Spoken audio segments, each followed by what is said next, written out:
Salut l'équipe, j'espère que vous allez bien. Ouf, que c'était facile. Le meilleur club du monde qu'on appelle très bien le FC Barcelone a encore fait quelque chose d'extraordinaire à cette soirée. Avec le magnifique 11 que Hansi Flick a proposé aujourd'hui, on tient très bien à préciser qu'il y avait beaucoup d'absents. Alors, on a mis un repos pour mieux être concentré au match de Newcastle. Directement, on voit ici en termes de défense, on voit un Xavi Espan, on voit un Pau Cubazi, on voit un Gérard Martin, on voit un Cancelo, on voit un Gonzalez, un Pedri Gonzalez d'ailleurs qui n'a pas tardé d'être remplacé. On voit un Marc Benal, on voit un Olmo, on voit un Ronny Barty qui n'était pas trop d'ailleurs dans ce match. On voit le Lewandowski qui a trop cherché à marquer mais malheureusement il n'a pas pu. On voit un Rafinha qui n'a pas tardé de mettre un triplé.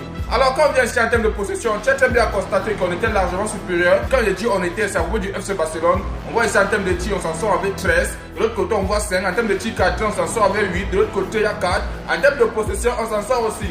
Bref, en termes de première période, les gars, le Séville avait seulement un seul tir cadré, un seul tir cadré.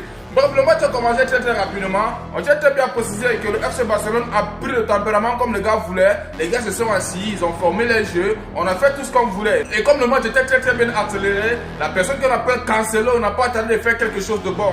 Il vient, il entre dans la surface, il a mis un cassé. Directement, il a créé le penalty. Rafinha n'a pas attendu de prendre le penalty et il a transformé ça à une palanque historique, les gars. Alors, directement, le match a continué. Ça n'a pas manqué. Encore un Cancelo, les gars. Il n'a pas attendu de récupérer le ballon, entrer encore dans la surface, mettre un cassé. Le joueur était allongé au sol comme sinon il était en train de dormir sur son lit.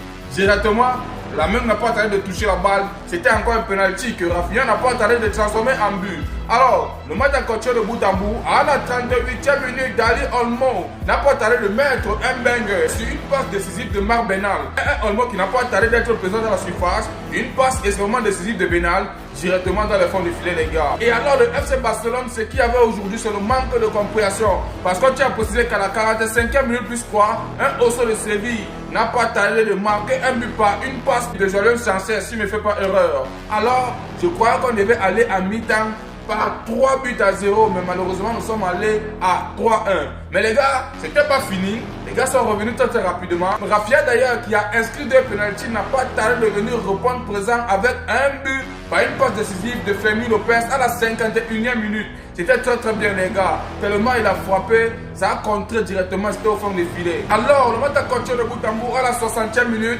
Un joueur Cancelo, d'ailleurs, sur une action individuelle, n'a pas tardé d'inscrire son but, les gars. Pour moi, il tient aujourd'hui qu'il devait sortir homme du match. Mais malheureusement, c'est Rafinha qui est sorti. Parce qu'aujourd'hui, Cancelo, non, il était en pétard. Il était en pétard. Bref, je pensais qu'on devait aller peut-être 5 buts à 1. Mais les gars, comme je t'aime toujours à dire, on a un manque de compréhension. Quand le match